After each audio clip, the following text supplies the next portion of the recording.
The entire middle Atlantic seaboard from Maine on south is blanketed with the heaviest snowstorm in 5 years. New York, Boston, Philadelphia, and Washington all have scenes such as these. Motorists are particularly hard hit as ice forms under the snow in the bitter temperatures. In New York, traffic is brought almost to a standstill at the height of the storm, and hundreds of thousands of commuters abandon their cars in favor of public transportation. Throughout the metropolitan area, suburbs are buried under 8 inches of snow with more to come. But the birds eat just the same, as the householder shovels. But every snowstorm has its silver lining, and it belongs to the kids. During the past years of mild winters, they have rarely had this chance. Combat rockets are used to test wing strength and design. Leaving the launcher, they attain supersonic speeds of 1,500 miles and more, subjecting miniature wings to the terrific stress of rocket flight. Electronic mechanisms within the rocket record data, which is later fed into electronic computers for the information of Lockheed engineers. Another is set for the takeoff and soars into the stratosphere. The camera mounted in the nose to observe wing behavior also catches the swirling Earth below.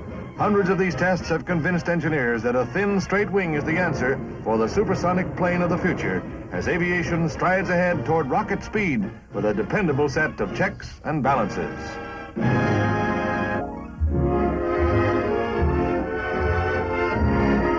They're breaking the ice in the Hollywood Ice Revue, making its bow in Chicago. In the glittering pageant, one of the high spots is captured by the Levans, who really get hot on ice, backed by an ensemble which brings some new tricks to the fine art of show skating.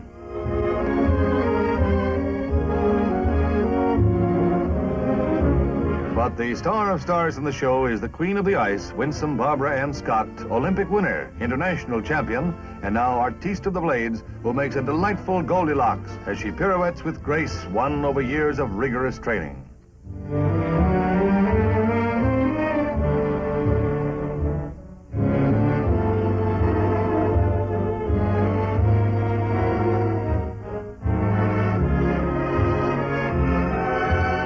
Grace, beauty, and poetry in motion. There's little else to be said when Barbara Ann Scott puts on her skating shoes to thrill spectators wherever she goes. The flashing blades which carve history and sport now carve it in show business. When they signal that the man at the bottom is off the slope, then the man at the top starts his slide.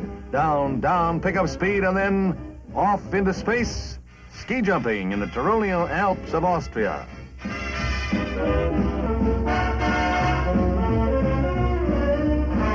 All clear, so another European champ demonstrates flawless technique. Body forward, almost lying on the skis.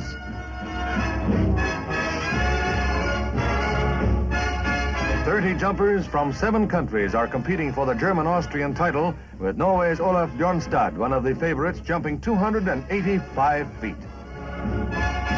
But Sepp Bredel of Austria is also one of the favorites, and he touches down at the 300-foot mark. New record for Sepp.